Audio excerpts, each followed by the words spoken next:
Hey coach, can you hear me?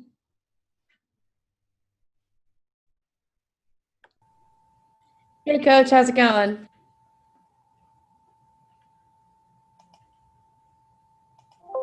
Got me, Natalie?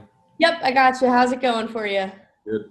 Going good. Awesome. Well, I appreciate you taking some time to do this. Obviously, you got your first couple of wins under your belt now. How does it feel? I spoke to you after that first win, but how does it feel now? You got one more. For me personally, it's just a relief. You know, put in a lot of time and effort since we started in the summertime, and it's just a relief to finally get a couple wins. And it's really nice to see the kids enjoy them. Going off that, it seems like morale has really been high for your team since I first met you when you first got there this summer. But you kind of mentioned it. What has those wins done for this morale? Well, I think it's just getting a payday. Um, you know, you don't want to work all week and not get paid, and neither do I. So, um, payday for these kids is getting to Friday and winning a football game. So, I think it's just that satisfaction of getting paid. Defensively, what have you seen growth wise? 2 weeks ago, only let up 6 points last week, shutout. What have you seen growth wise? What's changed? Oh, first thing is from week one to week five, we're just getting more guys to the ball. And that comes with just a level of effort that's being played. Our defensive coaches are doing a really good job of creating schemes that our kids understand so that there isn't any confusion and they can really play fast. And so you take a kid that's got high energy and you take the confusion out of his game. Now you got a chance to play fast and get more guys to the ball. We've talked a lot about those invisible jobs on a team that maybe aren't the most visible, obviously, but pretty important. Have you seen growth in people wanting to step into those roles? You've mentioned, Ben Bethune before, but have you seen other guys stepping into those roles? Oh, I believe so. If you looked at the starters we had in week one and compare it to the guys we have starting in week 5 and 6, there's quite a few new faces just about everywhere.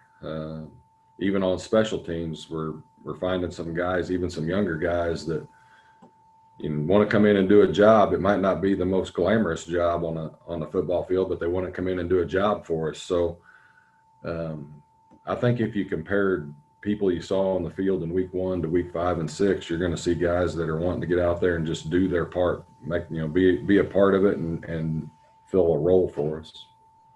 Well, obviously, you have the Hickman Jefferson City rivalry game coming up. It's your first one. How does it feel going in? What have you heard about this game? Heard a lot, haven't experienced any of it, so it's all new to me. I've heard from a lot of former players about it. It's very important to them. Um, for me, being new here, it's just week 6. I haven't experienced Hickman and Jeff City, so it'll be my first experience to be a part of this rivalry. I've been a part of some pretty good rivalries in the past, both at high school and college. So uh, I'm looking forward to it. I'm looking forward to being a part of it. You mentioned rivalries. In your prior experience, how much does these big rivalries, these historic rivalries really play into what you see on the field from coaches and players? I would say less than what you think. It's probably more so for the fans and the media, you guys, than it is for the players and the coaches.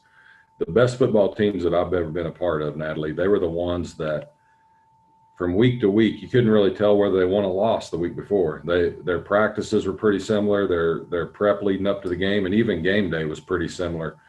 Uh, Most of the energy and the hype and the excitement came through the media or through the fans more so than it did through the teams. Yeah, understandably. When you look at Hickman, what has really stood out to you this season that you've seen from the limited time that we've been able to see them? Athletic.